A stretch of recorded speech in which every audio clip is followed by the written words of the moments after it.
Morning. Good morning. One more time to make sure I have everyone's attention. Good morning. There we go. My name is Paulette Sapasi, and on behalf of all of us here at the Strategic Coach, a very, very warm welcome.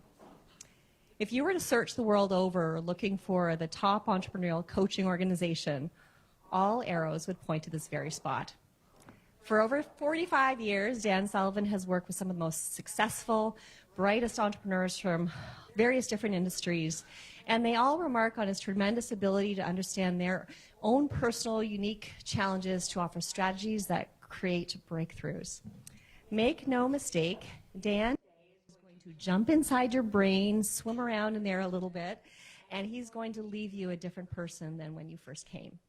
I have been fortunate enough to have be Dan's friend for 27 years, and there is no question that he has that wit and the humor that is going to, again, be everlasting from this moment. So, warm welcome for Dan. If you could put your hands together. Right, thank you.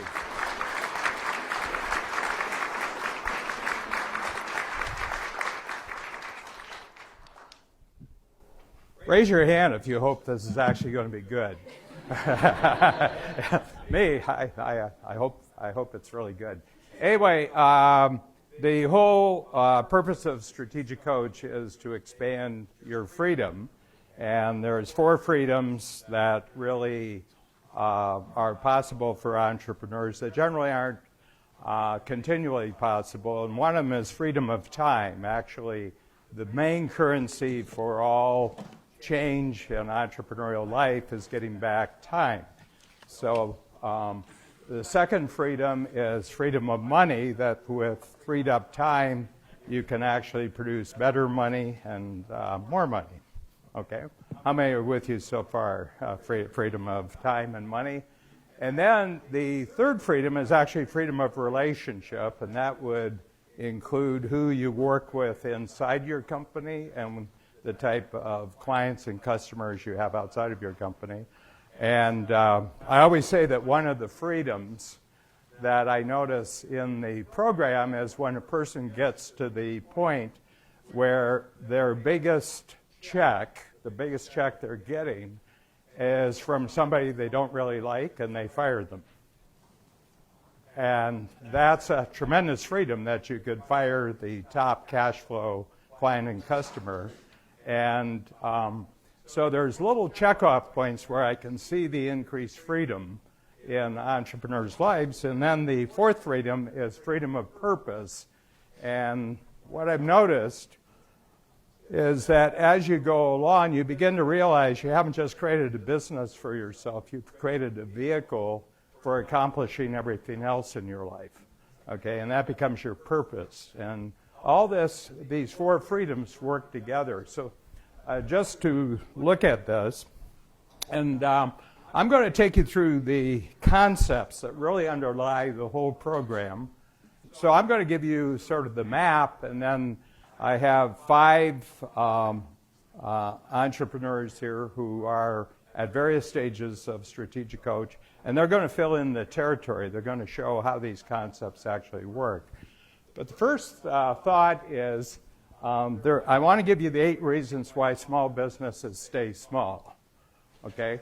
And just as a statistical point of view, if you take all the incorporated businesses in North America, and you include the U.S., and you include Canada, and then we're also in the U.K., so I would include the U.K., 75% of entrepreneurs have only created a job for themselves.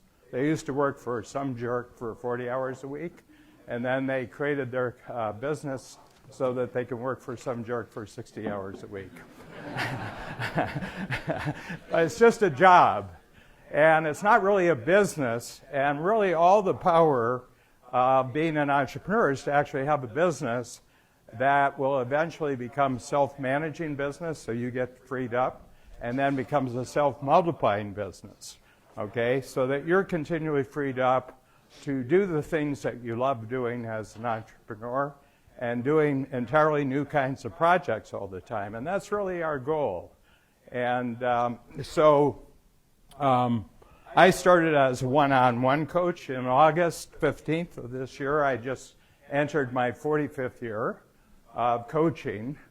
And the program last Tuesday of last week, November 13th, is the start of our 30th year of the program, and it's just grown and grown and grown, and essentially we get high on our own supply. In other words, that we practice what we preach, and it's really this amazing conversation that I personally and our entire coach organization has had with entrepreneurs about what works, what doesn't work. If you're doing something kind of the same next time, how would you do it better? And I've got a great belief. I just want to share a thought with you. All of you right now are operating at 100% of capability. Everybody in the room is operating at 100% of capability. And I have a firm belief that there is no room for improvement. But any improvement you want to make creates more room. Okay, so there isn't some ideal that you're supposed to get to. In fact, the way you are today is actually ideal for today, but you may have some ideas for new improvements for tomorrow. So I just want to get that across. None of you in this room are failures. None of you in this room are disappointments. Okay? You've been successful long before you came to us this morning. I just want to indicate a path that will actually allow you to see new improvements out there, but whatever you do, you'll always be 100% capability, even if your capability 10 years from now is 10 times what it is today. All along the way, you should be very, very happy with your progress. Okay, so I'm just going to show you something here. And I'm going to show you why the 75% of entrepreneurs who are small businesses will stay small businesses. And the first one is, if you take a look at whether they have a mindset of scarcity or a mindset of abundance, they're mostly concerned about scarcity. Mostly concerned about scarcity. There isn't enough of this. There's enough opportunity. There's not enough good people that could actually be part of my team. Worried about the economy. So rather than seeing the world as abundance, they see the world as scarcity. The second thing is that they're more taken up with what didn't happen in the past than what could happen in the future. Okay? The third one is they're in a business where it's strictly transactional. They've got something to sell, and somebody has some money to buy it, and the transaction is made, but there isn't any growth in actually transforming what they're doing in the marketplace. It's all transactions. And what that does, it really drives you towards price. Having the lowest price, you have to bid on everything, and you're always worried that somebody might have a better price than you do because you're in a transactional world, not a transformational world. The next one is that you're more concerned with security than opportunity, okay? And so in some ways, in becoming a small business person who's basically just a kind of a job, you've actually ended up with the worst of both worlds. And that is you aren't guaranteed your security, but there's no safety net for you. There's no safety net for you. And this is kind of when you see scarcity past transaction security. The other thing is you're worried about competition and not opportunity for security and collaboration. And the other thing, it's about getting to a point where you have status and not growth. So one of the things I find that you don't have to worry about status if you have your mind on growth. Growth creates its own status, but status does not create its own growth. Does that make sense, what we're saying? And the other thing is that the emphasis is on ego, on, I'm number one, I'm the smartest guy in the world, in the room, rather than just focusing on capability And the other thing is, every dollar you spend, you see it in terms of cost, but you don't see it in terms of investment. Okay? I'm just putting that out to you because I've been coaching for 45 years. I've kept track of the mindsets of entrepreneurs, those people who grow and those people who don't grow. And if you have someone like this, you've gotten almost none of the benefits of being an entrepreneur, but you've gotten all the punishments of being an entrepreneur. Okay? So I don't know if you believe in the afterlife, but you don't need hell in the afterlife if you've got this in this life. All right. So I'm going to show you a single concept that really changes this, and this is almost like the microchip that is underneath all the growth in Strategic Coach. It's a single thought process, and you're going to get it in about 5 minutes. Okay? You will be a changed person 5 minutes from now, and I'm just going to show you what it looks like. So this is you, okay? And you have goals, and you see in the future things that are bigger and better. How many of you right now are listening to me with a half brain, and you're listening half to what I have, that it might be possible, but what's really on your mind is the bigger and better that you have in a lot of different areas of your life. Business life, personal life, you have bigger and better. How many of you have a bigger and better in your mind that you walked in the room here this morning?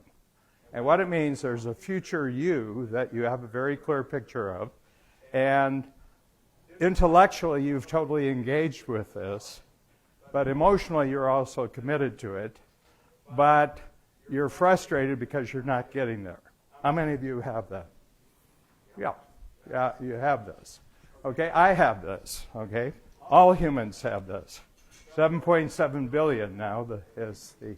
And so what I'm describing is not something that's peculiar to entrepreneurs. It's everybody. All humans are born with a drive, I think it's DNA inside human beings, to become more capable. How many of you, ever since you can remember, you wanted to become more capable? And that means that you have to have this ability to actually see into the future, see yourself, and you can measure a difference. So there's a measurement to it, there's a time frame to it, and also life is better when you have that because more things become more capable. So everybody's pretty clear so far? Now here's where all the trouble comes in. When you have a bigger and better goal, you immediately say, now, how am I going to do that?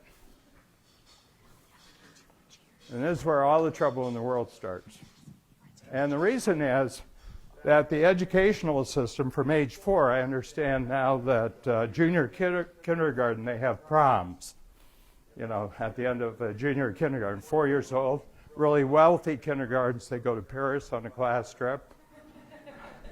But from 4 years old to, let's say, 21 years old, some people 25 years old, I had a classmate at college where I went to college. At 34, he was still working on advanced degrees, and he had 4 PhDs before he ever went into the marketplace because he was worried that he wouldn't know how to do things when he got into the actual marketplace. So the entire educational system that we have today was mostly created for a factory-based, bureaucracy-based economy, which has more or less ceased to exist, where you were graded on you doing the how and getting really, really good at a particular type of how. How many of you can remember that? And if you asked to actually work with someone else, that was called cheating. So, can I take my test with so-and-so? That's cheating. Can someone else help me with my paper? That's cheating. When you come to do everything. So all along for the first 20 years of everybody's lives, it's about learning how to do something. And then you get into the marketplace and you hope that the how that you've learned actually will be paid for out in the marketplace. So the big shift that we make in Strategic Coach. Instead, when you do bigger and better, you say to yourself, not how, but who. Who can do my how? How many of you, if you look at your actual success as an entrepreneur, it's where you refrain from asking, how am I going to do this, but you say, who's going to do this for me? How many of you, your biggest breakthroughs, if I go back 10 years, 15 years, how many of you, all your breakthroughs have come when you refrain from you being the person who did the how, and you actually identified a who can do the how? Well, that's it. We have coffee afterwards, and we'll... I mean, isn't this great? Okay, so I've got 5 friends here, and I'm going to call on Paul Bourbonniere first. So Paul started working with me as his coach in July of 1987, and I've seen him every quarter for 31 years. Okay, so Paul, the whole concept of applying this over 31 years, what does it actually do? And just stand so everybody can see you. All righty. Probably one of the biggest breakthroughs that as all the breakthroughs that I've experienced over the years, and there have been many, and it's interesting that you almost develop a habit of creating breakthroughs. So they don't quite have the impact until you chronicle them in retrospect. And I think that's one of the strengths of the program is that quarterly, I won't call it being accountable, but I'll call it being appreciative or have some gratitude as to what really has gone on. And so certainly in my case, I've grown the team over the years, and that's not coincidental with when the growth has happened. Is when you find who's, and they don't necessarily have to be part of your organization. It can be arm's length away, sort of dotted lines, if you will. But as soon as you relinquish the concept that I have to learn more, be better, fix my weaknesses, when you free yourself up from that and realize that there are other people that are dying to do exactly what you need to have done, and all you have to do is reach out to those people, that's an extremely powerful business model, if you will. Yes. It actually predates social media by about 20 years because that's exactly what's going on today is what we were doing in the 80s. I don't know how you knew that and why we aren't worth $50 billion, but we're working on it. So that's good. No, but I think that's the key is it takes the pressure off of success. Yeah. Yeah, so the thing that I want to talk about here is that our training from childhood is not to do who, not how. Our training is to become better and better at the how. But as we can see with automation and with technology, a lot of the hows that can be described actually disappear over time. The value isn't there. What we have here is that if you follow the how basis in life, I'm going to get better and better, and I'm going to get smarter as an individual. What's going to happen is your life is going to be mostly, as you go along, irritating and okay. At best, it'll be okay. At worst, it'll be irritating. How many of you feel certain irritations? And you'd like to actually free yourself up from irritating and okay. Because at a certain point, you're going to want to retire. Because you wake up on January 1st, and you look ahead 365 days, and you'll say to yourself, this is never going to change. This is never going to get any better. And a lot of people are feeling that. Okay? And I'm going to have Kate. I'm going to have Kate talk, because Kate met somebody that we have worked with in the line of a supermarket, and she liked the message that came across in the supermarket. So how many years now, 20? 15. 15, yeah, but when we first met you. Yeah, I think it was about 15 or 16 years ago. Yeah, so talk about what the Who Not How has done for you, Kate, and Stan. Okay. Yeah. So my business is law, so I'm very much trained in the how. That is how I came to, very good at school. But when we're talking about the irritating and okay, that was my business. I liked it very much, but there were lots of irritating things. I have found the engagement in coach, well, it's doubled my income twice. And the reason why it's doubled my income, one of those reasons was to do with the who. So the who, just even having my own personal assistant, doubled my income. Because in law, we each share. In law firms, you share. And when I was able to create my own business, to create my own team, and I have changed businesses a few times since being in coach, the who piece has really radically changed my income, first of all, doubled it. But the amount of excitement and the tasks that I do are radically different from when I started. So I am completely free to do the work I love. And even explaining today about what I do, there are very few lawyers who can look you in the eye and say, I love everything about what I do.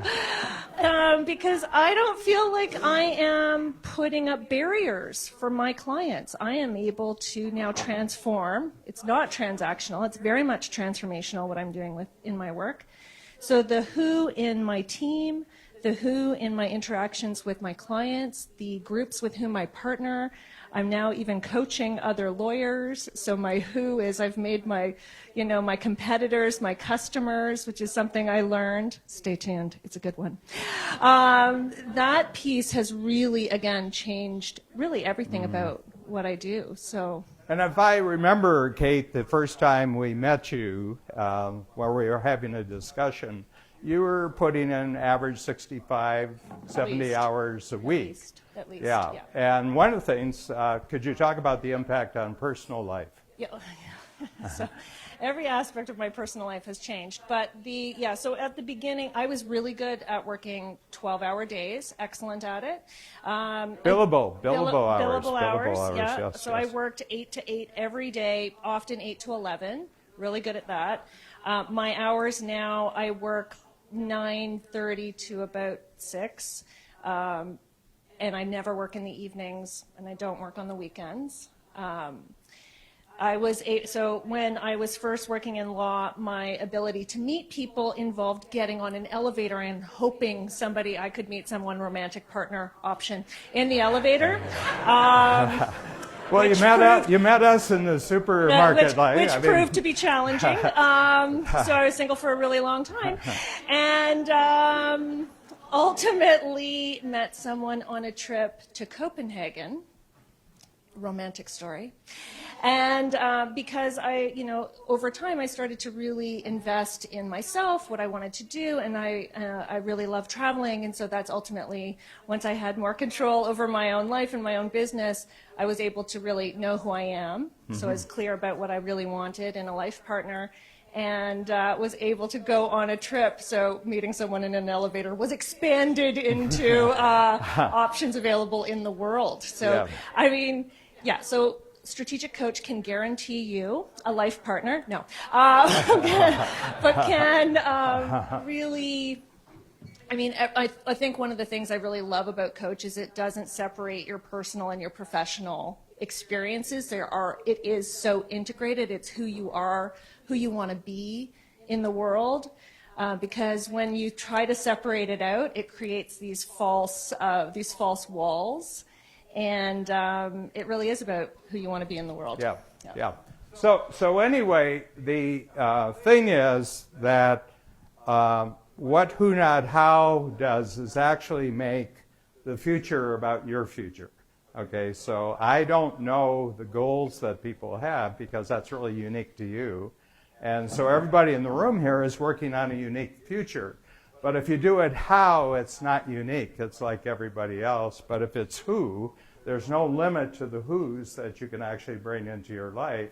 As your goals get bigger, every bigger goal triggers new who's. Some of those are inside your company. We now have virtual companies. We now have ways that you can connect around the world. Some people, our clients work with people in India. They work with people in Vietnam. They work with people in the Philippines. And this is just part of their team, which they can do because of electronics and microtechnology. Now, let's go the other. So what happens is that there's a fatigue factor. And so just to, I did the audio portion. So the new book called WhoNotHow comes in next Tuesday. And I was talking about that all my greatest breakthroughs that we're enjoying right now happened after I was 70. So I'm 74, and my productivity is easily 10 times in my 74th year than it was in my 70th year. Okay, and I was good. I mean, I was good. Can I talk actually about the single most important moment of my life? Can I talk to you? Babs, would you stand up? Yeah. So Babs, for her birthday last year, we made T-shirts for everybody and says, "No Babs, no Coach." Coach, because without Babs, I'm just a smart drunk worried about the rent. Okay, so I met her in 1982, and we're just a perfect kind of partnership, both in our personal life and also in our business life. And she was the who made all the hows that we have in Strategic Coach possible. It's the teamwork with Babs, so I wanted to address her. Yeah. All right, so that's fatigue, and I was getting fatigued, okay, because all those, transaction, scarcity, I was living in that world. Now, what I'd like to show you is what happens when you go the other direction. You don't do the how, you do the who does the how. And they do the how better than you could do the how. And that's the whole point here, is that there's something that you're uniquely good at. And in the program, we talk about a concept of unique ability. There's an area of activity that you absolutely love doing. It's actually what attracted you to go out as an entrepreneur in the first place. It's actually when you have wins in your life, you're actually operating according to an activity or a series of activities that really are energizing to you. So it's very fascinating, motivating, that once you switch over to the who, not how concept, and what happens is that your life just energizes you. And what happens then, and I'm really noticing it, that one of the first things that we do in your first day when you come to Strategic Coach, almost within the first 2 hours, we ask you a question: at what age are you going to die? And when I was a kid, people said, well, there's something nobody knows, and that's when they're going to die. And yet I've asked the question 20,000 people, and everybody knows when they're going to die. And it's very, very interesting. Okay, so my goal is, by the way, I should tell you, is 156. Okay, and it happened in 1987, and I was noticing that there was a lot of talk about the end of the century. Okay, so we were approaching the end of the century, but we were also approaching the end of the millennium. And everybody was interviewing, all the newspapers, all the TV were interviewing people who had been born in 1900 to ask them what their experience had been for the first 87 years of the 20th century. Very fascinating. I mean, lots of changes. They'd gone through, they were born when mostly there wasn't telephone, there wasn't electricity. I grew up on a farm. I was born in 1944, and our farm had only had electricity for 16 years. There weren't tractors, there weren't movies, there wasn't radio, and yet these people had lived very full lives. And I found that very, very interesting. And I said, boy, it would be neat to live an entire calendar year, century. So you start in the first day of the century and you live. So I said, I missed the 20th. I was born in 1944. I missed the 20th century. So I said, I'm just going to take the 56 from the 20th century. I'm going to add 100 in the 21st century. So I've been thinking this thought for 31 years. And after about year 3, the moment I thought about my life, the number 156 comes in. So I'm not even halfway yet. As a matter of fact, in 2022, I'm going to have a party which is called my halftime party.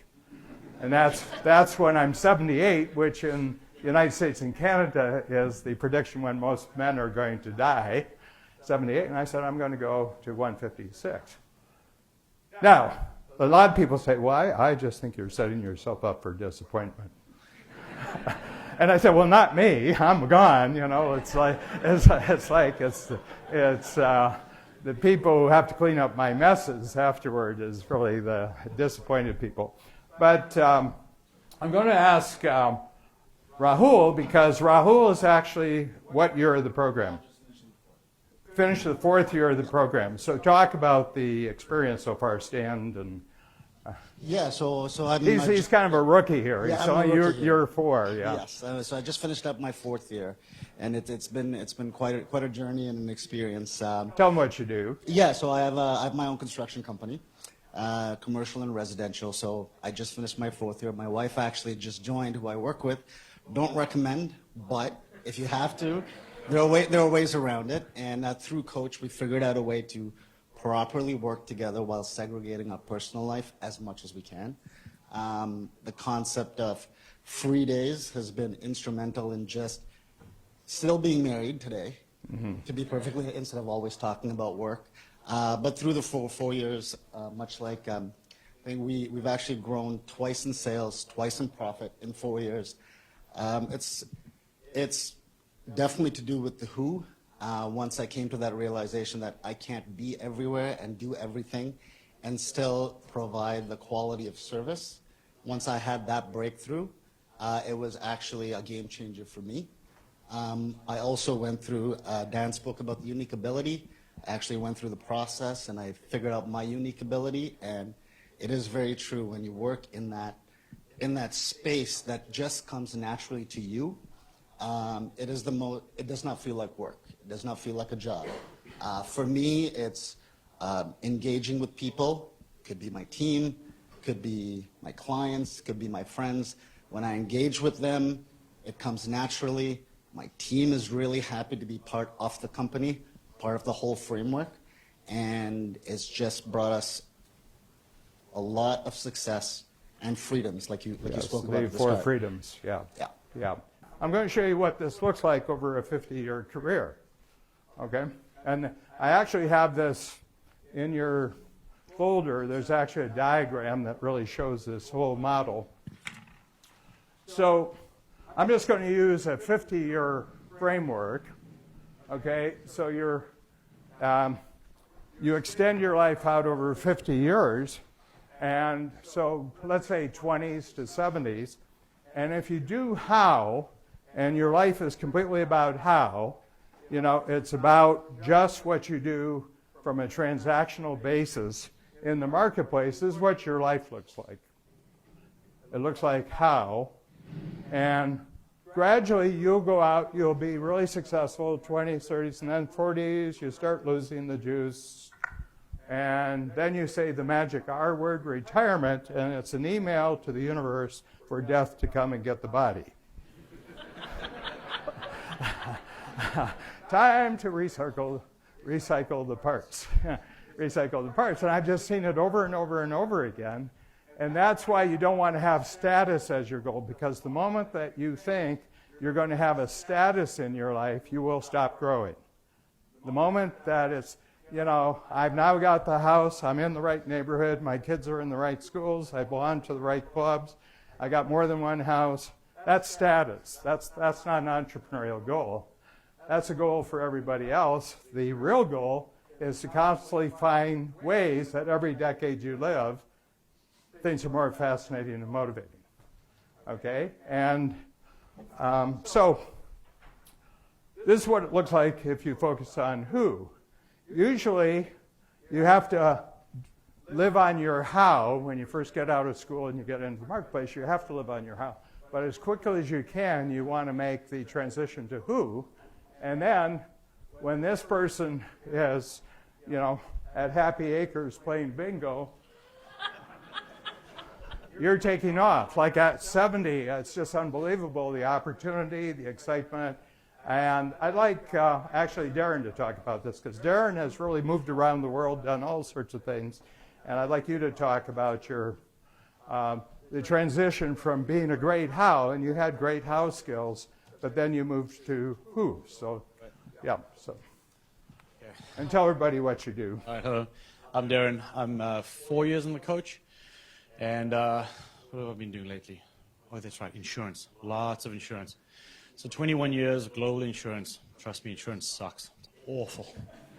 Horrible business. All you do is you go to someone and say, well, you have to pay tax and you're going to die. So there you go. So that's been kind of fun. So what we did was we kind of tried to get away from that. So sold a lot of insurance over the years, Tokyo 5 years, New York 5 years, London, Sydney, to Kyoto 1, which is a little strange, but Kyoto was good too. So anyway, so did a lot of how. South Africa South originally. Africa, yes. South Africa, 17 years. So that makes me a total of 42. So a lot of how, 8 years of mathematics, and I just howed the living shit out of myself for literally 20 years. So that was fun until I realized who. So now we don't do any more how. So now, thankfully, I have lots of actuaries and other very, very smart people that do all the how, and all I do is the who. So I started in 10X, like I said, 4 years ago, and it was a bit of a journey. Very difficult to relinquish control of the how, especially when you have a pocket protector and you're heavy in math, right? So we had to throw the pocket protector out, start again.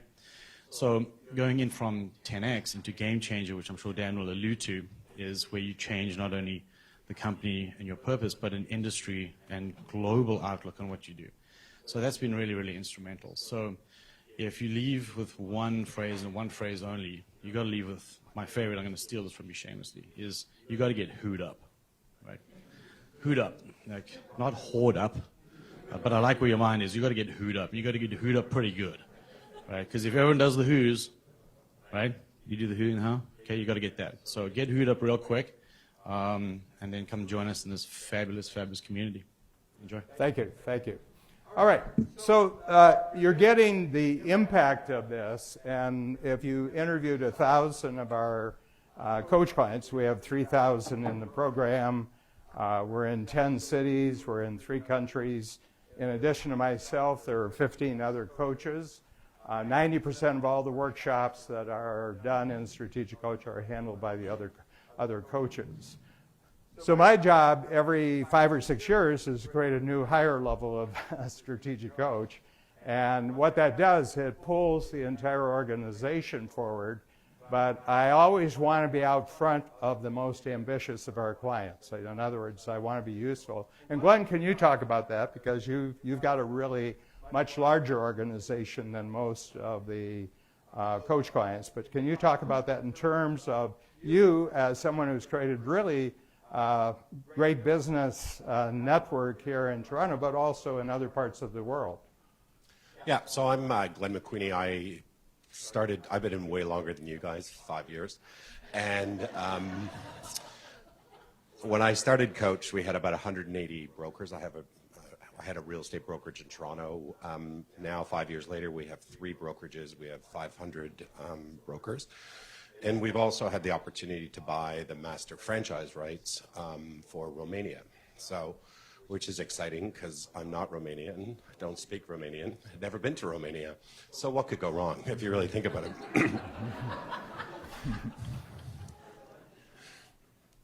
But the big opportunity I think I've got from Coach is just going back to your other diagram here, which is getting out of doing everything, doing all the hows, and really living most of my life in irritating and okay. And now I've got a great team of people who we've lined up in their unique abilities where they get to do what they love to do 80% of the time. And as a result, they're self-managed and self-motivated. And what it does for me is it just gives me more time to stay in fascinating and motivating, yes, which is where all my creativity is, right? Mm-hmm. So I get to think more and do less. It is a little awkward right now in this room because we have about 10 or 15 of our brokers who are members, and I've got about 4 or 5 of them here. So I don't really feel comfortable saying this, but I really do nothing now. No, really. Like I used to do everything, but I do nothing. No, but in fairness, you have to compare it with who you were 5 years ago. Absolutely. Compared to who you were 5 years ago and what you were doing, then you're not doing any of that. Absolutely. Yeah. Thanks. Yeah. So now here's the thing. there's two things that you have to take seriously about this, that it's only about your dreams, okay? So it's not about other people's dreams for you. It's not what other people say dreams are possible. It's just about your dreams. And then it's zeroing in on what you actually love doing and what you're really great at. And any time that you can focus just on what you love doing and what you're really great at, it creates an enormous attractive energy that other people with skills want to actually be around you. Okay? If you're just dealing with the complexity of how, nobody wants to work with you because you look a bit like a downer. Okay? And so a lot of entrepreneurs say, you know, where do you find the good people? I can't find any good people. And I said, well, the problem is there's great people out there. They're just not looking for you. Because you don't have any energy. You don't look like you love doing what you do. So it's kind of like having a great party. The number one rule for having a great party is make sure the host has a good time. And it's the same thing in business. The great way of creating a great company is just make it look like the owner's having a great time. And you just attract people. Anyway, so this is the big view. Now what I'm going to do is I'm going to show you what the program looks like. So this is what your life can look like. What I want to show you is what the program looks like. Okay? And just to check yourself out, I'm not going to go through this, but this mindset scorecard that I've created right here for Who Not How, you can do on your own, and you can see that as you move from the left to the right, your mindsets get better, and your mindsets naturally translate into behavior that's very attractive to other people. Your appearance is very attractive. And our program, what we have is a different kind of time frame. So the time frame that I tell everybody to operate in when they come into Strategic Coach is 25 years. So take your present age and add 25. Okay, so when I was 70, I did this again. I had already done it once, 25 years, where I went from age 45 to 70. Then when I was 70, I put a new 25-year plan that takes me to 95, which means I still, after that, have another two 25-year plans to get to 156. And I have to tell you, if the medical technology and health science gets me to 155, I can probably renegotiate the 156 when I get there. By the way, the world's record is 122 and a half, so we don't have that capability yet. But the whole point is, and another thing I said, if you're thinking about competing with your peers, in other words, people your same age, wait till you're in your 70s. They're easy.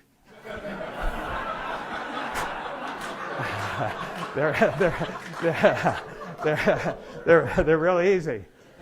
But these are 8 mindsets, and what we're going to do when the new book comes in next Tuesday on Who Not How, you'll see the entire structure of this is in book form. We have a 2-hour audio, and we have probably about a 40-minute video, and we'll send you the ebook version with the complete link to the audio. So we'll send that out next week when it comes in.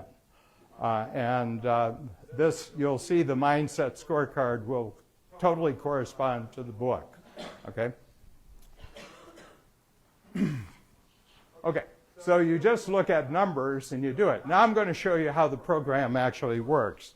So we have 3 levels. Okay, the first level is called signature levels. The second level is called 10 times ambition. And as Darren talked about, he talked about the third level that we now have as game changer. But the entire program, from start to finish, is about you changing your game. Okay? Even though the top level is called the game changer, the game changing actually happens probably today. Actually, how many of you, to a certain extent, you've changed your game just in terms of what's been talked about so far? You're starting to say, you know, I could. And the thing is, you only change the game that's available to you. And then when you change the game, your capability goes up, new goal, and you change what's available to you. So it's not a, if I had this ability, nothing like that. All the pieces, if you have the WhoNotHow mindset, all of a sudden these things show up. Okay, so I'm going to show you the first level, and this is called the signature level, okay? And what we're doing right now, we've really experimented with a lot of concepts, but we now have it down that at each level of the program, there's 12 game-changing structures, concepts, and tools, okay? 12. And each of them relates to WhoNotHow. So this is WhoNotHow when you come in. And the first thing you do when we get there is we change your personal game, okay? You change your personal game. Okay, so Kate actually really did a great job for us talking about the game that she was playing before she came into the program. And the first thing she really had to change was her personal game. She had to change. She was really heading for that downward how. She was really, she had no time. She was just actually, you were just a highly paid factory worker, and not that highly paid. Yeah, and she had no personal life. And if you don't have a personal life, your professional career is a failure. Okay, if you can't achieve in your personal life what you have aspirations to, and just how you lead your personal life. And so the signature program, as you master these concepts, these 12 concepts, your income will double. Personal income. I'm not talking about company revenue. I'm talking about your personal company. And with extra personal income, you can buy time, okay? The other thing, so 2 times income, and you also get 2 times whatever your personal time is now. So for some of you, that would go from 1 day to 2 days. Okay, so the whole point is, and all of a sudden you start feeling flexibility in your life. I've got maneuverability, and that frees you up to identify the who's who actually can help you, and that allows you to change your teamwork game.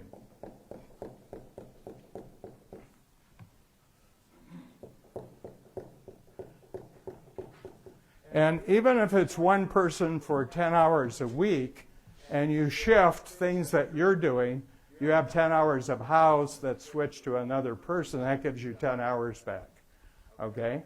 And you begin seeing, kind of the way I'm making money is I'm spending an awful lot of time with people who aren't worth it. Okay? Okay. They kind of fired you quite a while ago, but you haven't fired them yet. Okay, so what happens is that your checks get bigger. And they get more profitable. So what we see is that there's about a 2 times better clientele, and what they're responding to is you're increasing fascination and motivation with what you're doing. So it's all attractive. I mean, it all starts with you, and this is what I'm saying, is that what the world responds to is excitement and energy. And when you show up excited and energetic, you attract people who are looking for excitement and energy. Okay? How many of you really got some of the flavor of this when we had our five entrepreneurs talk about that there's this constant increase in they're just doing activities that fascinate and motivate them, and they have this very powerful confidence that comes from having a self-managing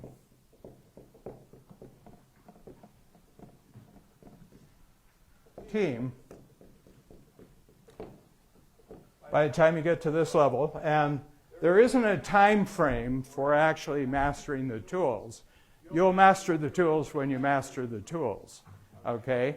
And we have a higher level than the signature program, and you'll tell us when you're ready to go into the 10 times ambition program. But the big thing is that you'll be operating 80% of your time in your unique ability.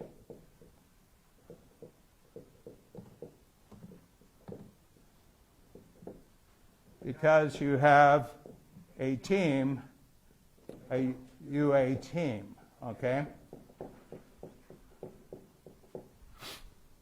And one of the things you begin to realize that you've done as much as you can do on your own, doing your how. You've kind of hit the ceiling. You've kind of hit the ceiling. You know, you can't get any farther by doubling down on what you're really good at. You have to surround yourself with people who, in 80% of what you're doing, they're actually better than you. Okay? If it was a competition for 8 hours on one day, you could probably beat them, but you can't beat them every day. And they work every day. They operate every day. So Babs and I started with Babs and me. Okay? And Babs said, you know, most of what you're doing, you shouldn't be doing. Now we have 135 team members. We have 15 other coaches. And it's been probably 35 little jumps where, Dan, we're going to take away some of what you're doing. You're not good at that. We're going to have someone else do that. Okay? So, you know, from a smart drunk worried about the rent to literally, I would say 95% of my time every day, I just do what I love doing, okay, which is creating new higher levels. So this is the first one. So this is the signature level. And Paulette will give you the complete explanation of what's available right now. But now we're going to go to the 10 times ambition level. So I have 10 times ambition here.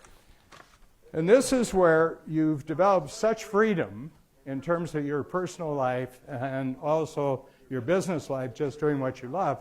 Now you can think 10 times, okay? And people said, 10 times?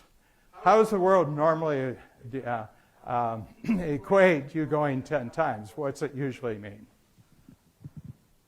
Working harder and working longer. And we said, no, no, no. You got to the point where you could think of 10 times because you actually freed yourself up. You know, you doubled your free time and you doubled your income, okay? And that's because you just get to show up excited and interesting every day. It's not a grind. It's not like working in a factory. So in the 10 times ambition, we now take your personal freedom and the team, and we start talking about changing your company game.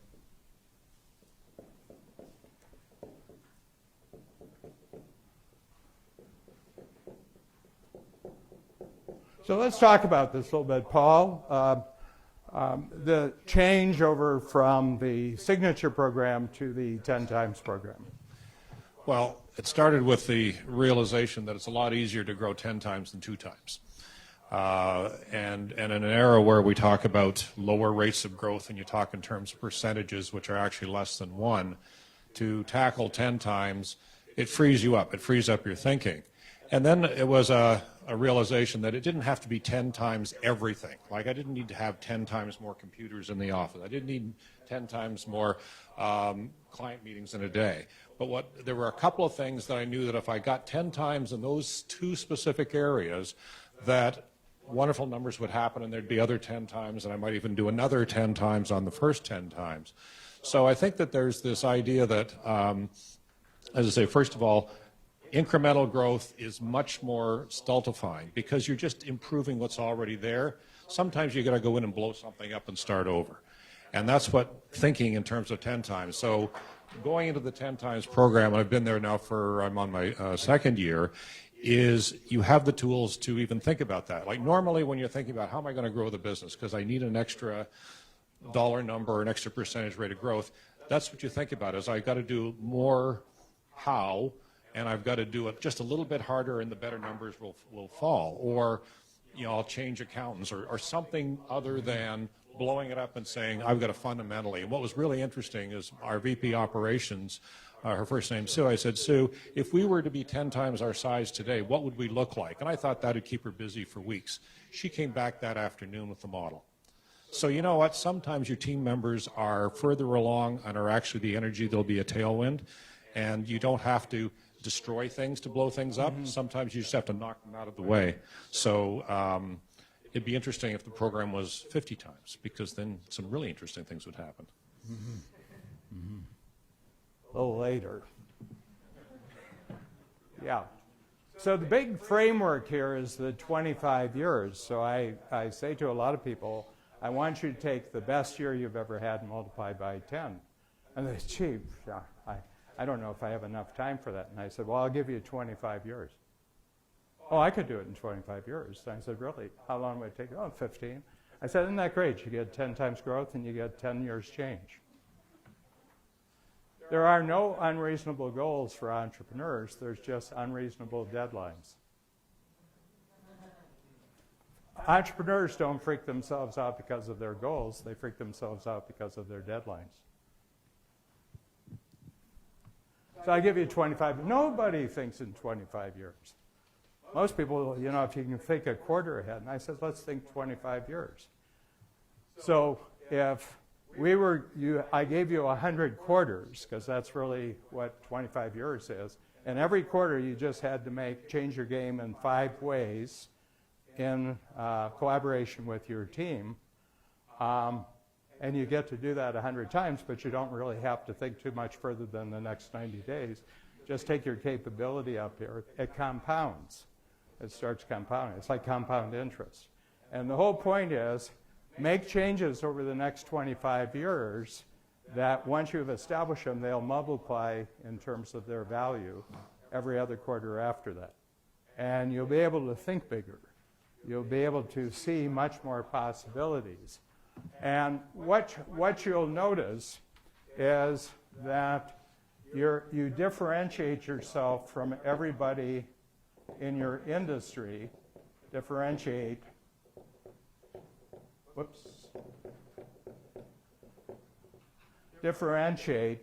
from everybody else in the industry who's focused on how.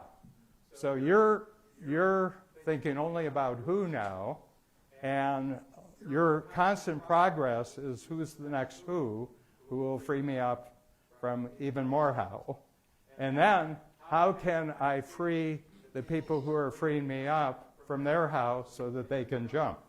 Okay, so we'll start, Darren, talk about, first of all, freeing yourself up, but then freeing up the people who free you up. Sure. So the first thing was I freed up myself with the time management system. So stopped working 7 days a week, where my son couldn't pick me out of a one-man police lineup. So that was tricky. So now we're down to 3 days. So Tuesday, Wednesday, Thursday, ultra focus. Mondays and Fridays are buffer days. So Monday with the team, Friday go to movies, Saturday, Sunday with the folks at home. So that led me to sort of opening up the mindset, big shift in sort of personal capacity and personal growth, which then led me into changing my company, which ultimately changed the marketplace in Canada for selling insurance. So every year since I joined Coach, we've had 400% growth every single year for 4 years. 400% every single year, and I can attest to that. Strangely, last year, Dan said to me, so what's next? And I said, I have no idea. So he said, well, wouldn't you like to go 50 times? So I said, I'll try. So he came to me with an idea with Peter Diamandis and said, why don't you take every single life insurance agent in the country and make them your client? So collaborate with everyone. And I was like, well, how do you do that? It's kind of a competitive landscape out there. So what we did is we came up with a very interesting direct-to-consumer model, which now will completely revolutionize the life insurance industry in Canada. And that's where the game changer came in. And that collaboration was instrumental in moving us up and into the next level. So 10X was great. So we've been there, done that. And now we're doing 50 times. So that capability came through freeing myself up mentally from all the nonsense. So the first 12 things at Signature, and then the second 12 things at Ambition. And then now we literally take one capability that I have, another capability that Dan and Peter Diamantis have. We then blend those together and come up with a third capability, which was impossible for us to do in silos. But together we can get that third capability, which is completely democratizing, dematerializing, and democratizing the life insurance business. Yeah. So I had no idea how to do that. Dan's not in that business, but together we came up with the idea, which will rewrite the history books because of the game changer. Yeah. I have a client in the Game Changer who on January sold one of his company for $1 billion. It's a high-tech, he can fast prototype almost any kind of industrial machine part in a 6-week period, what normally can't be done in 6 months, okay? And so I told him, you know, he was offered a big check, and I said, well, does it free you up? Does it give you freedom? No. The requirement was he'd have to work 3 years for somebody else. And I said, well, you can't have that. Can't have that. And I said, and what about the money? Does the money come in all at once? He said, no, the money stretched out over 3 years. And I said, well, that's not freedom of money. And I said, what about freedom of relationship? What's it going to be like working for people you don't like working for after you've been an entrepreneur all your life? And he says, oh, yeah, but he says, you know, it's $1 billion. I said, yeah, but you're giving up your freedom of relationship. So it's a step back, and he did. And so I had him, I said, on a single sheet of paper, write down everything the way it's got to be if you were the buyer. See, he thought he was the seller, but he's actually the buyer. And I said, make sure that the deal actually increases your freedom of time, money, relationship, and purpose. So he put it down. The other side said, no way, you don't understand how things are done. He says, no, but I understand how they're going to be done for me. And then he had 2 nervous weeks. But I said, stick to your guns. You'll regret it if you don't stick to your guns. And the company came back and said, okay, you can have it. So he got $1 billion, 1 check. Next day he wasn't there. And the other thing he refused to sign was a non-compete. No non-compete. Non-compete. And he came back and he said, I said, see, it was a really good deal for a seller, but it wasn't a good deal for a buyer. You're the buyer here. And I would say this to everybody in the room. You're actually the buyer. You've already paid the price of being out on your own. Okay, very few people do that. So you have the right to be a buyer more and more every step of the way. How much personal time do I want? I want that amount of personal time. What do I just want to do every day instead of doing a lot of stuff I don't like? I just want that. That's what you're buying. You're getting the payoff for actually being an entrepreneur. Okay? It's not what the world will give you. It's what you actually want to create for yourself. So one of the big things here is that your 10 times capability, you get a 10 times capability. So when you reach the end of the signature program. Now, I should say this, that we have a lot of people are way ahead of the game when they come into coach. So what we do is we move them into 10 times for the first day. They come for 2 days, and the second day they get the signature program. Okay, so we give them both levels at once. I have a new group that just started 3 weeks ago, 65 started, and they come in and they get the 10 times with me, and then I have a team that teaches them the signature program. I have another group that's starting in April, and we're already filling that up because they want to do that. But 10 times capability. But the big thing is that you become the thought leader for your industry. Okay? And everybody in your industry, as Darren was talking, come to you and you say, what are you doing? I can't understand how you're doing it, because they're thinking in terms of how, but you're not doing how, you're doing WhoNotHow. And they just don't see how you can pull this off. And I said, well, the talent's all around you. It's your mindset that has to change. It's not your capabilities or the how capabilities are any better. It's just that you're looking at the world in a totally different way, okay? And I would say the next one is that when you get there, you have the ability now to think 100 times bigger. But you're seeing it as easier. You say, I'm not doing it easy enough yet to go 100 times. I haven't gotten back to it. Can you talk about that? Because you're in an industry which is largely seen as hard labor, seen as, enormously price sensitive. So can you talk about what you're seeing? He's not in the 10 times No, I'm not program. in the 10 times, but we have had a little glimpse of what the 10x could be, and it's very interesting when I use some of those tools to project. It could be sales, number of people, revenue, but I just do it in terms of sales, and then I bring that to my team. And the first time I did that, they were like, "We're not going to accomplish this in 6 years," because my time frame was 6 years. But when I went back to them and I said, what is your growth plan? How do you want to grow with the company so we can grow to that 10x plan? And once I gave them the tools for them and empower them to take that next step, it freed me from trying to pick and choose, okay, you got to take this course, you got to take this course. They took it upon themselves to do that directly. Mm-hmm. And we've actually already grown once 10 times in the 4 years. Yes. Who knows what the future will have. Yeah. But the thing is that there's a formula here. Actually, he doesn't have to think any more than the next 90 days and 5 improvements. 5 improvements that he's going to make, he and his team. So because what happens now, it's not just you doing the thinking, it's your whole team doing the thinking. And they have caught they've caught the bug of saying, a year from now, I don't want to be doing these hows, so can you bring someone in to free me up? Because if you can free me up, I can free you up even more. Okay, so it's this constant expansion of freedom of time, money, relationship, and purpose that goes into your team.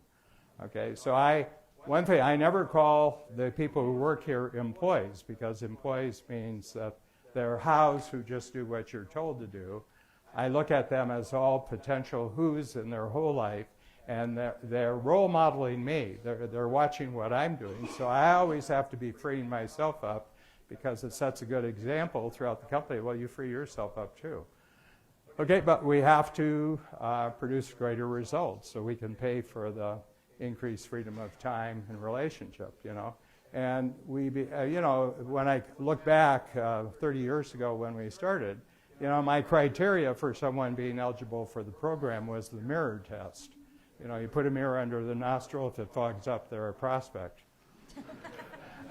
How many of you can remember the days when you did that? And what you do is you start really raising your standards of what's acceptable, because you're the buyer. So the big thing, if you're operating according to who, not how, and you run into a how, they're the seller, you're the buyer. Okay, they don't have the magic. They don't have the magic formula. Okay, all right. So you get 10 times bigger, and what you start having here is a self-multiplying company. In other words, you can be off creating new futures for the company, and the company multiplies when you're not there. How many of you that would be kind of neat? That would be kind of neat, yeah. And that's a real reward for being an entrepreneur. So a self-multiplying company. So we have self-managing company. It takes care of everything that already exists, and then it becomes a self-multiplying company that even when I'm off doing new things, the company is multiplying. And you get a sense of total cash confidence about that. Total cash confidence is a wonderful feeling, and you get a sense of total operational confidence too, that the operation is actually moving.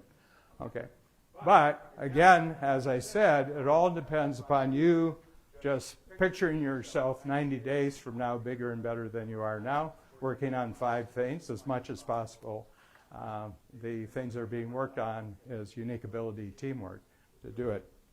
Okay, so the last one I'm going to talk about here a little bit, and this, we just started this in April of this past year, and I have 40, you have to spend at least a year in the 10 times program to do the game changer. And so this, what I notice is that as you change your company game and you change, I'll do it in green, change your market game, okay? So you're not looking at the market really this way. And I'm going to tell you a great example, okay? So I go to the next level, which is the game changer level, and each of them has 12 thinking concepts. So there's 36 concepts in the entire program, and we are constantly testing these to see whether they actually deserve to be there. But it's and it's all who, not how. So the center of this, every one of these concepts is a dimension of who, not how. So I started this program, and I had a man who's a cosmetic surgeon in Detroit, and he 10 years ago was a staff surgeon in a large hospital, and he got really good at something, and he created his own entrepreneurial company. And 3 years ago, he developed a very serious injury in his upper back with 2 of his vertebrae, and he was paralyzed for 3 months. And he couldn't do it. And he was a horse. I mean, he was just a surgery factory worker. Okay, knocked down. Very, very highly profitable.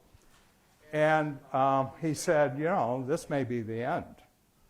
And fortunately, he found a good surgeon who does that kind of work, and he was able, but he had sort of a real transformation for 3 months about what he was going to do. And I'll tell you what it is. Very, very interesting. So varicose veins, okay? This is actually, in the cosmetic surgery field, they can get rid of cosmetic or varicose veins completely. From a beauty standpoint, they're not there anymore. And it's a huge business because, you know, to have varicose veins, you don't want to show up with bare legs, you know, because it doesn't look good. But he said, you know, there's more serious problems with this, and there's a condition of varicose veins where they keep progressively get worse, and they actually break the surface of the skin, and they become open wounds. And he thought about this, and he said, I bet if we just take our laser treatment that actually gets rid of them from a cosmetic standpoint and went further, I bet we could get rid of the actual condition completely. In other words, he could cure it. He could actually cure this, and it's never been cured. Okay, 1892, the treatment that they had for 1892 is still an operation in all the major hospitals. Okay, and the average cost per person who actually goes through just to have it maintained is $96,000. Okay, but it's a technique that was available in 1892. There's been no improvement. And part of the reason why there's no cure to it is the cash flow is really good. So he came up, through his ingenuity, with a technique that in 3 months, for $5,000, you could completely cure it. So he would go to these large hospitals and large clinics, and he says, the thing that you're getting paid $96,000 for, we can actually do it in $5,000. And they said, who are you? I mean, do you know what this would do to our cash flow? Cure? There's no cure. There's disease management. We're a public company. We get paid for more and more disease management. So what he did is he had one clinic, and he developed 2 other clinics, and they just went through the roof. So you have to understand that he was really great at what he did, and he did signature, everything in signature, and he did everything in 10 times in 1 year, 10 times ambition. And he said, I've got this really, really interesting innovation. So here's how smart he was. He said, I'm going to make the technology company that actually produces all the equipment to do this, I'm going to make them into my ambition partner. And I'm going to go to them and say, I don't want any money for this. I don't want any of your money. But you have 800 salespeople, and I want you to find me practices out in the marketplace that they would be open to having a cure rather than a disease management. And they were usually cosmetic surgeons who were quite adventurous when it came to technology. And this company had 471 market areas, and they figured out exactly how many clients he could have, and it's in the hundreds of thousands. So he took over a practice in South Carolina, another one in Tennessee, another one in Kentucky. This is in the last 7 months. Okay? The first one that he took over has done 7 times revenues since he took it over. So what he does, he goes to the doctor, who usually in their 50s and 60s, and he said, you got 2 problems. You hate what you do every day when you go to work because of all the compliance issues and everything else. So you hate your work, and you don't know if you're going to get any value from your practice. Am I right or am I right? And the guy said, yeah. He says, well, we have one of the big auditing firms actually tell you what your practice is worth at the best, and I'm going to offer you 20% more than the best price you could get, and I'm going to give it to you now, but you can practice for as long as you want, and your name can stay on the company. I'm just going to take over the inner workings,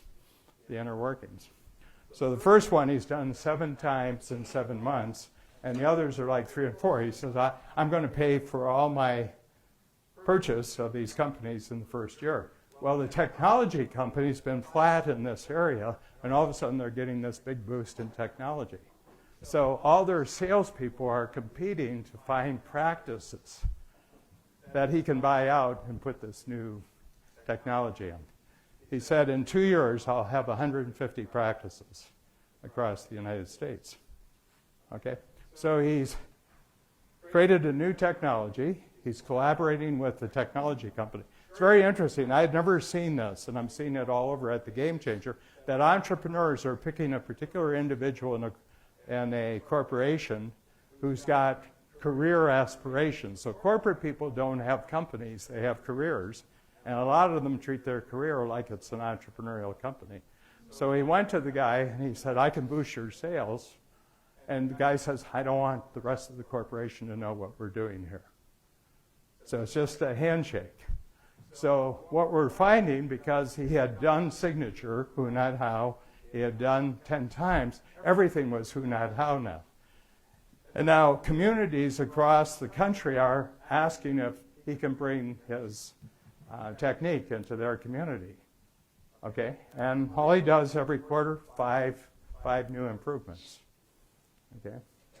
He said and this is all covered by Medicare, by the way, in the United States. So the old method's covered by Medicare, and he said in 5 years we'll save the U.S. taxpayers $10 billion. That's a game changer. So what he's doing is that he's changing the industry, change the industry game,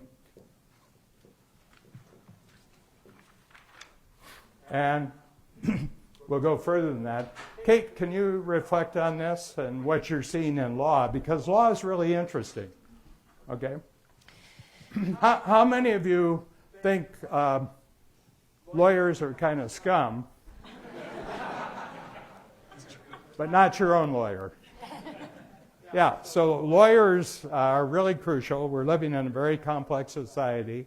There's a lot of things that you just have to know of making a move anywhere. So can you talk about what you're seeing from the standpoint of law now compared to 15 years ago? Sure. So in every industry, artificial intelligence is being put forward as the panacea solution. And so I go to all these conferences and all these lawyers are panicking because they do contract review, and now computers can do the same contract review that lots of lawyers can do. But you cannot replace the human connection of experience, knowing what your clients worry about, knowing what they need to solve. So and you can use all this new technology in ways that promotes that part of your brain in practice. So it's a huge game changer in law, getting technology now to support what you do. I'm using game changer concepts to take transactional legal services and make them in. So I teach now more than I actually do legal services, and I help so I do a lot of privacy law. Most of my clients, I do healthcare law. My clients are hospitals. They work in youth mental health centers. I do primary care practice work. And one of my client groups are privacy officers. And one of the things I used to do was answer their questions, but now I teach them to know what the questions are. I teach them so that they feel confident in what they're doing. And I think from a legal perspective, we trade in fear. We trade in knowledge, hoarding knowledge to ourselves, and with the democratization of laws and legal practice, and computers can answer those legal questions for you, I think we have to, as lawyers, change our own games to think of we can help you feel more confident answering those questions directly and get involved in more complex deals. The run-of-the-mill issues that no lawyer really likes to do anyway can be done by artificial intelligence.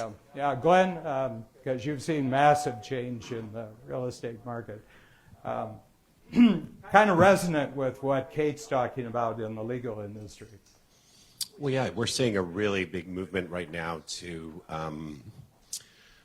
anywhere from a concept called the iBuyer, where these people will just buy directly from consumers, bypassing the agent completely. They're usually investors who are buying at a discount.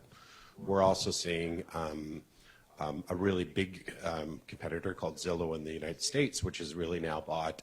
It has the app. It has all 65% of the appraisals in the U.S. It has 70% of the home inspections.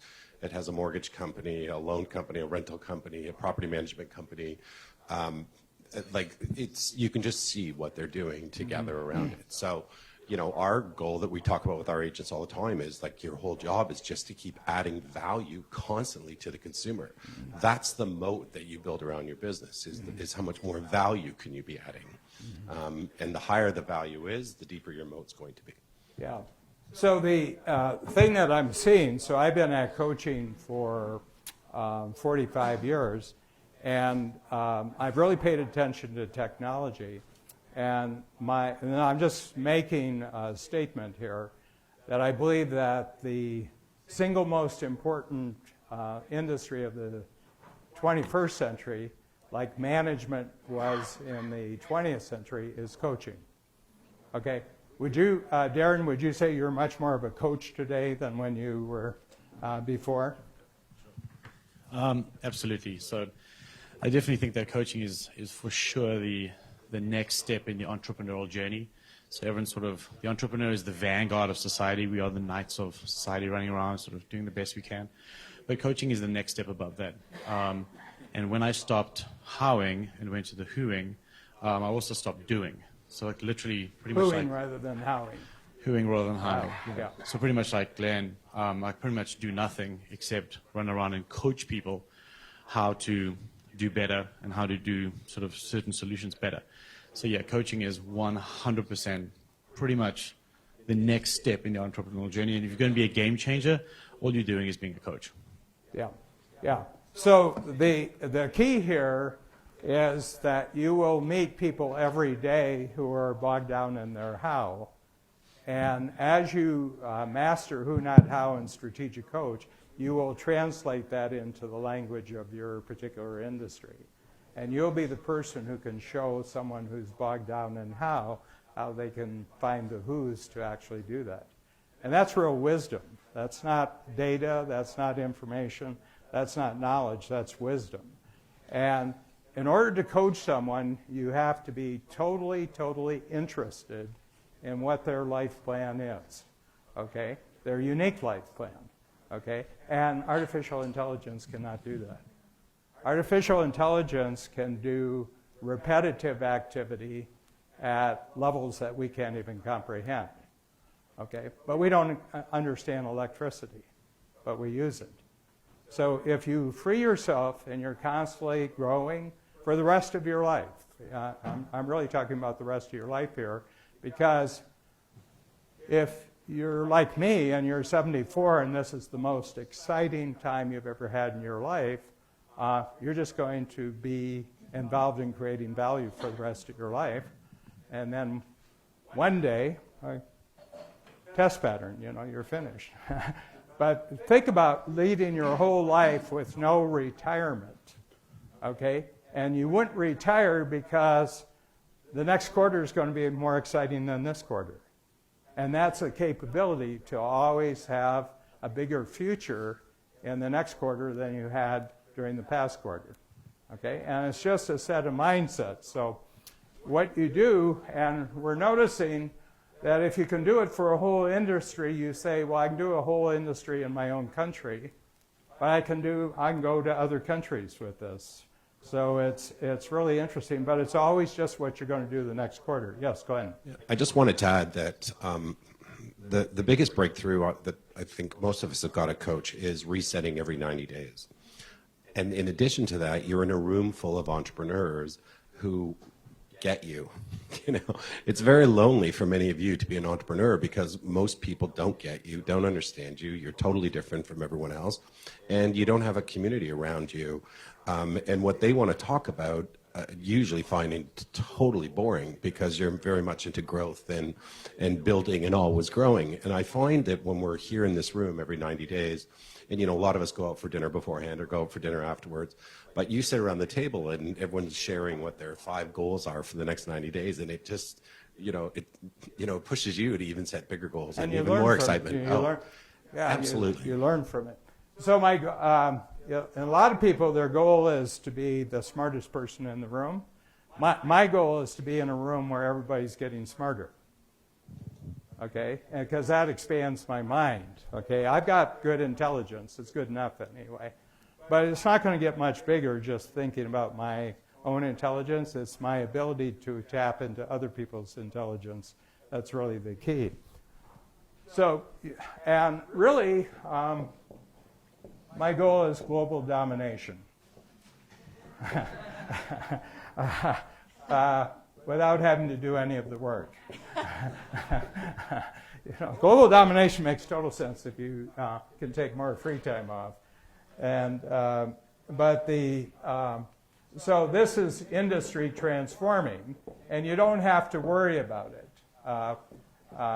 What I find is, because I've seen more and more, you become industry transforming, and you're taking tons of free time. You're only doing what you love doing. And this is a progression. That's why you need 25 years. But every quarter is better than the last quarter. Every year is better than the last year. And there's no limits in sight as long as you stick to who, not how. One last thing. I'm going to go back, and I'm going to go back to the, I don't know if I can find this. Yes, I can. So I started with why small businesses stay small, and I gave you all the negatives, but as you go through the program, you begin to see that there's more and more abundance if you do who, not how. Your future keeps getting bigger if you do who, not how. Your work goes from transactional to transformational, who, not how. There's more and more bigger opportunity, who, not how. Collaboration, more and more collaboration, who, not how. Growth, who, not how. Capability, who, not how. Investment rather than cost, who, not how. And it's taken me 45 years to work through. I've put in about 50, 60,000 hours as a coach over 45 years, and I've come to, I said, for everybody on the planet, it's just who, not how, and let the machines do the rest of it. Okay? Thank you. Thank you, Dan, and to our panelists.